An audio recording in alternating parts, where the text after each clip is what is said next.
19ویں اور 20ویں صدی میں اسلامی دنیا میں ایک ہلچل مچی رہی۔ یہ ایک اتفاق ہے کہ عین اس زمانے میں جب حجاز میں یعنی آج کے سعودی عرب میں وہابیت جڑ پکڑ رہی تھی، دنیا کے دوسرے حصوں میں بھی اسلام کے نام پر تحریکیں کار فرما تھیں۔ بطور مثال سوڈان میں مہدویت، لیبیا میں سنوسی، نائجیریا میں فلافی، انڈونیشیا میں پادری اور ہندوستان میں احمدیہ یا قادیانیت قابل ذکر ہیں۔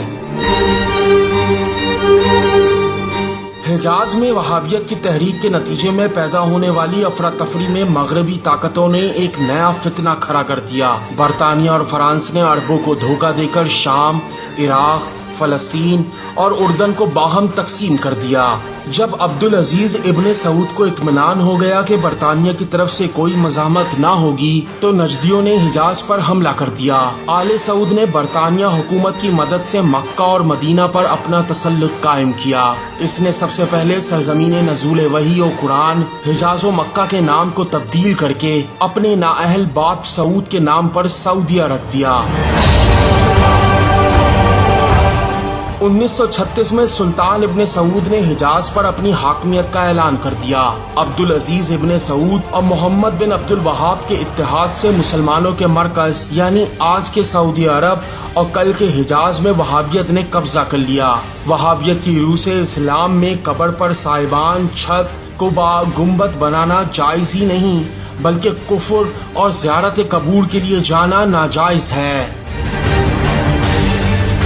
اسلام میں اس فتنے میں مزید استحکام تب پیدا ہوا جب وہابیوں کے بانی عبد الوہاب کی بیٹی کی شادی سعودی سلطنت کے بانی ابن سعود کے بیٹے عبدالعزیز سے ہو گئی۔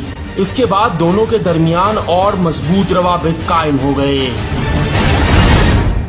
عبدالعزیز نے عبد الوہاب کے نظریات کو فروغ دینے کے لیے مکہ، جدہ اور مدینہ میں موجود تمام شاعر اسلام کو شرک و بدعت کے نام پر منہدم کرنے کا کام شروع کر دیا۔ اس نے سب سے پہلے 8 شوال 1344 ہجری کو مدینہ کے سب سے مقدس اور پاکیزہ جگہ جسے جنت البقیع کہا جاتا ہے اسے منہدم کر دیا۔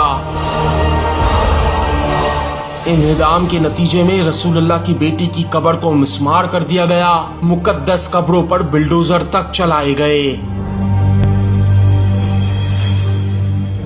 اس کام میں عبد الوہاب کے ہی زر خرید مفتیوں نے فتوے دیے۔ مدینہ کے 15 مفتیوں کے فتوے پر عمل کرتے ہوئے اس کام کو انجام دیا گیا، جس کے مطابق قبر پر بارگاہیں بنانے کو بدعت قرار دیا گیا اور اس کو مسمار کرنا، توڑنا، تباہ کرنا واجب قرار دیا گیا۔ سعودی عرب وہ واحد ریاست تھی جو بنی تو اسلام کے نام پر مگر مدد اللہ کے بجائے برطانیہ سے لی گئی۔ کیا یہ انصاف ہے کہ آل سعود کے شہزادوں کے مکانات بلند و بالا ہوں لیکن رسول کی بیٹی کی قبر پر سایہ تک نہ ہو؟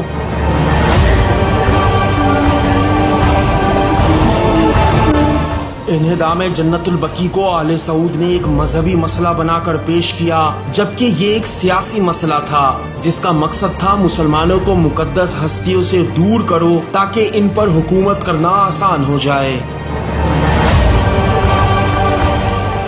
آج آل محمد کی قبریں کھلے آسمان تلے ہیں جبکہ ان کے صدقے میں ملنے والی نعمتوں سے یہ یہودی نما سعودی اپنے محلوں میں مزے اڑا رہے ہیں۔ اس چوری کے بعد سینہ زوری کا یہ عالم ہے کہ چند ضمیر و قلم فروش مفتی اپنے بے بنیاد فتووں کی اساس ان جعلی روایات کو قرار دیتے ہیں جو بنی امیہ اور شام کے بازاروں میں بنی۔ اللہ کی کتاب کافی کے دعوے دار آج قرآن کے احکام کو چھوڑ کر اپنی کالی کرتوتوں کا جواز نقلی حدیثوں کی آغوش میں تلاش کر رہے ہیں۔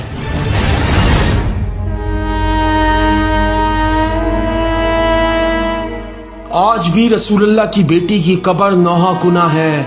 شہید کربلا امام حسین کے بھائی امام حسن کی قبر پر کوئی سایہ نہیں۔ علمدار کربلا سرکار ابوالفضل کی والدہ جناب ام البلین کی قبر پر زیارت پڑھنا سزا کے مترادف ہے۔